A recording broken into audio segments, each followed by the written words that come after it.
One evening, my aunt was returning from the old well near the edge of our property. Suddenly, she dropped her bucket, bolted toward the house, and slammed the door behind her.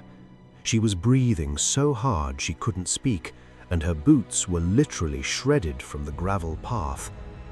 My grandmother grabbed her shoulders. "Honey, what happened?" My aunt looked toward the darkness. "Mum, I saw him. He's coming." "Who's coming?" Grandma asked. "That devil," she whispered. "Save me."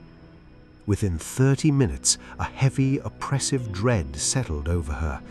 Before anyone could react, she sprinted out the door with a speed that wasn't human. My father and uncles grabbed high-powered flashlights and gave chase, but she had vanished into thin air.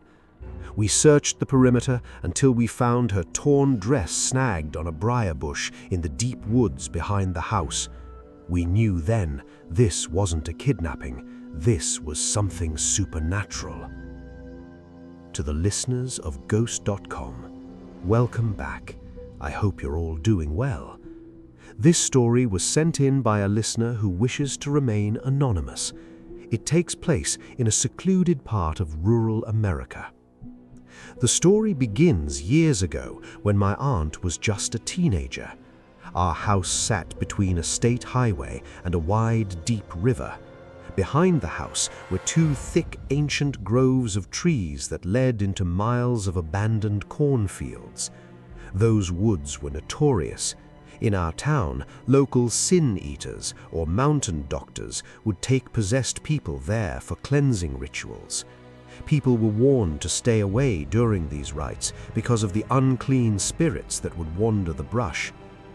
Deep in the grove was a stagnant pond surrounded by towering sycamore trees.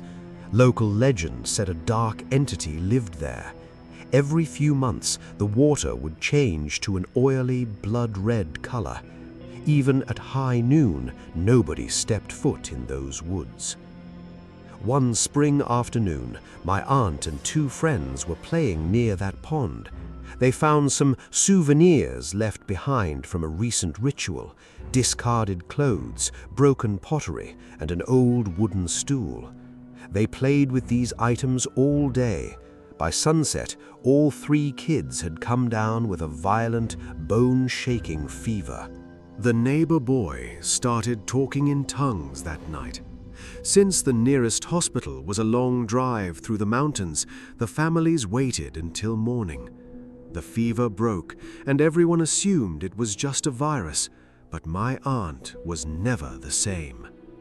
Years later, when she reached her 20s, the episodes began. Her childhood friends suffered too. The girl would go catatonic, staring at the sky for hours, while the boy would rip out his own hair, chanting the same word over and over. My aunt, however, became aggressive. She would scream profanities in a voice that sounded like grinding stones. Every time a man came to court her for marriage, the engagement would fall through under mysterious circumstances. Finally, when she did get engaged to a local man, she had a total breakdown. She began shrieking in a shrill, piercing voice. A local preacher was called in. The moment he walked through the door, my aunt's voice changed to a deep, guttural rasp. "Don't try to marry her off. She belongs to me now. We are joined. If anyone interferes, I will claim their soul too." The preacher told my grandparents the truth. A Khobish, or a lingering dark spirit from the pond, had attached itself to her years ago. It considered her its wife. They tried every exorcist and mountain healer in the tri-state area. Most refused to help, terrified of the entity's strength. Finally, an old healer provided a set of charms and a 40-day ritual of seclusion. For those 40 days, our house was a war zone. Even when there wasn't a cloud in the sky, a localized thunderstorm would roar around our roof. Stones were thrown at the siding by invisible hands. After the 41st day, the house went silent. My aunt eventually married a man from 2 counties over. A year later, she became pregnant. That's when the entity returned. She began attacking her husband, screaming that she wasn't alone. My father rushed to their home and found her tied to the bed for her own safety. She was muttering private conversations she had shared with her husband, details only a spouse could know, but in that same terrifying rasp. The healer returned, but the charms were gone. The entity had physically removed them. She gave birth to a baby girl, but my aunt wouldn't let the father near the child. She claimed the child didn't belong to him. Eventually, the marriage collapsed, and she moved back to our family home. The episodes became more violent. I saw it with my own eyes. It would take 5 grown men to hold her down when the entity took over. She had the strength of a freight train. This brings us back to that night at the well. After she disappeared into the woods, my father and 2 brave neighbors went into the grove with their shotguns and lights. They found her a mile deep, perched high up in a black walnut tree overlooking a creek. She was crouching on a branch that shouldn't have held her weight, ravenously eating something raw. When the light hit her, her teeth glinted like chrome. She looked down at them and hissed. My father began to pray, and she instantly collapsed, falling into their arms unconscious. It took 4 men to carry her out. She felt as heavy as lead. Years passed.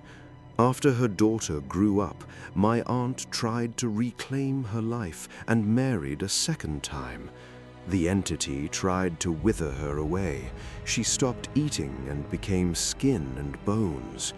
Her new husband was a man of great faith. He took her to a renowned spiritualist in the Virginia mountains. For 7 days they performed a deliverance.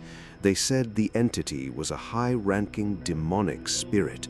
They used ancient rites, salt, and hours of prayer to weaken it.